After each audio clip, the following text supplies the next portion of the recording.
Thank you for being here at Mr. Super Oz. This video is going out, and this channel only exists because I, Oz, founded Gamble Comics, which first release was Everlasting Survivors, a 68-page graphic novel called All Day Long. Available now. Follow the link in the description that will take you to gamblecomics.com. While there, you can get hats, shirts, posters, much more, but most importantly, the story itself. Coming soon from Gamble Comics, BC Brute.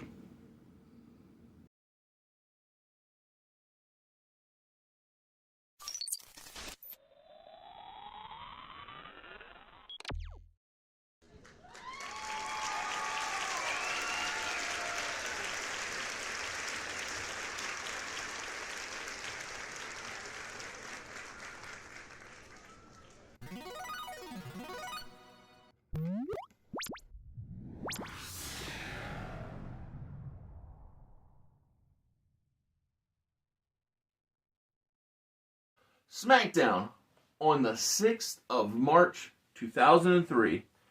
It emanates from Bridgeport, Connecticut. The Harbor Yard Arena, whatever that is. God, you got me. So, here's the thing though.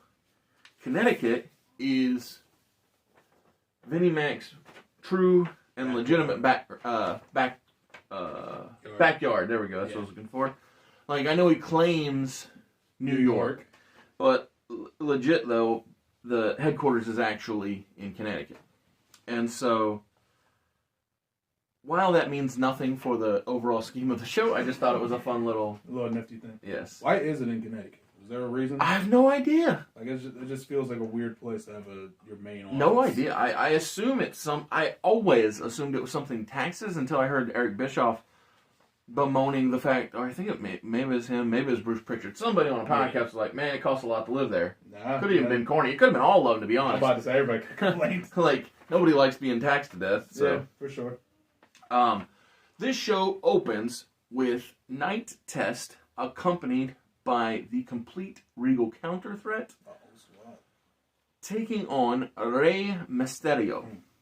And in a shocking turn of events, an unexpected defeat occurs when Test pins Rey Mysterio. Huh. Alright, I didn't see that coming. So the reason I do this is, as you know, from the ongoing antics of the show, Eddie Guerrero is trying to get Chavo and Rey to come together. To me, the best way to get them to agree. Well, to see eye to eye, to come to an understanding is for both men to need not just each other, but Eddie. And in my evaluation, the best way for them to need each other and Eddie is to be on, not necessarily a losing streak, but be able to see that, friends might be a good thing to have. Fair enough. And when Ray loses to a guy who has, 4 backups in his corner, it's like, let me just think about this. If I had any allies whatsoever. Right. And so, like I said, it's just planting the seeds for things to come. Love it. And what's next isn't a thing to come, but a thing continued. And that is the MPAA coming to the ring for the White Boy Challenge, where Rodney Mack defends his television championship against Jeffrey Nero Hardy. And so even though last week Bradshaw was the challenger to Rodney Mack, the MPA are still cool.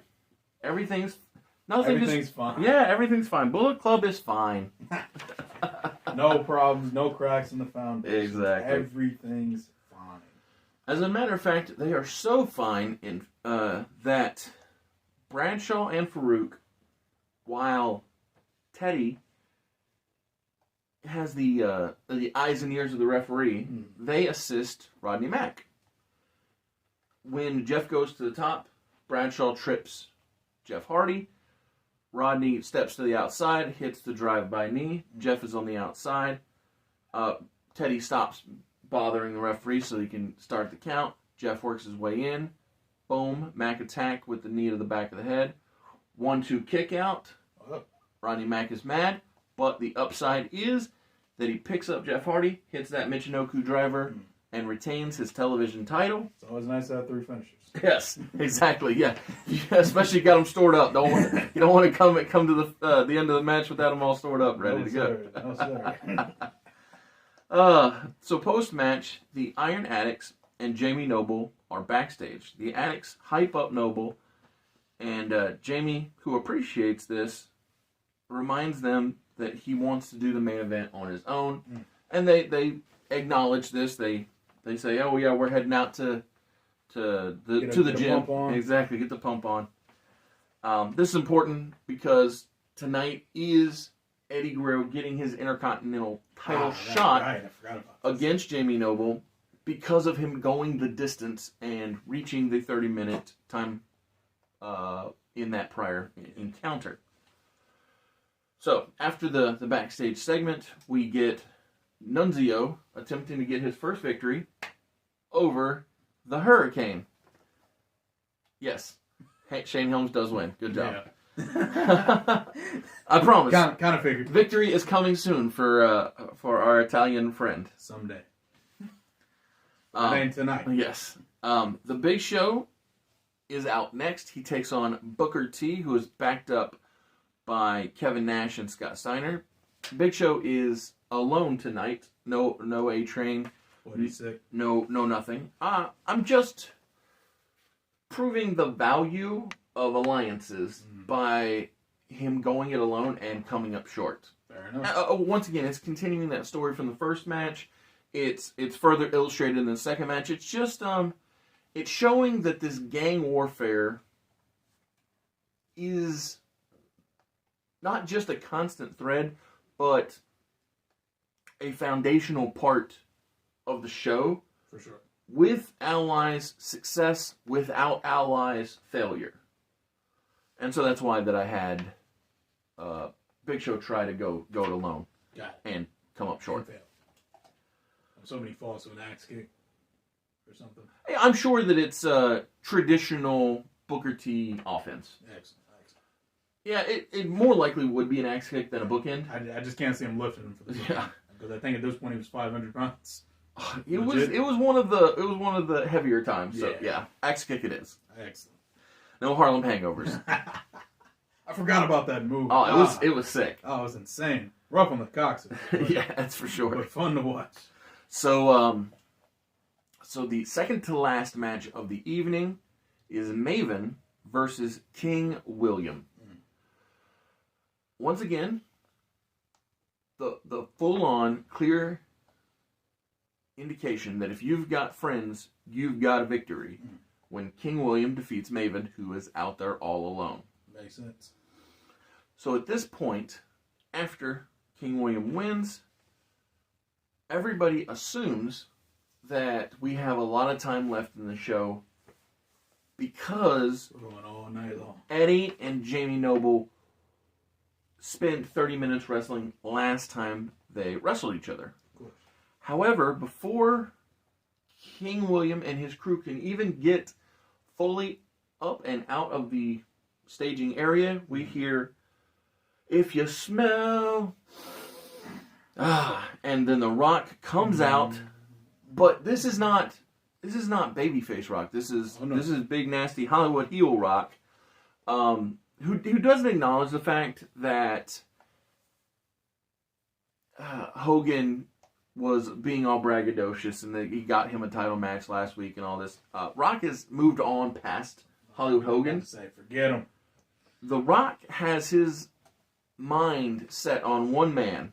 A man that we have not seen for almost a year. Yeah. Almost a year. So, the Rock acknowledges that he walked past King William. So he says, "King William, that reminds me of another man. A man that I have a lot of history with. He thinks of himself as the king of attitude. But this drunk was just lucky. So he beat me at WrestleMania twice, but I'm challenging Stone Cold Steve Austin for WrestleMania. Right, yeah. So the fans are going crazy. They have not seen Steve in like I said, a very long time, and people are not a fan of this ego Rock, and so the Rock needs to be humble. He Who's does better to humble you? A guy's already beat him twice. Exactly. So the Rock calls out Steve, but there is no answer. There's no shattered glass. There's no nothing. The Rock, who is irritated by this, says, "I don't even need that bald old man. You know what? I'm gonna schedule myself a Rock concert on Smackdown. Tune in for that next week." Excellent. And yeah, so that's just the settings. Wetting the appetite. Exactly. Setting the table. Setting the table. Love it. Putting the cutlery out. Whew.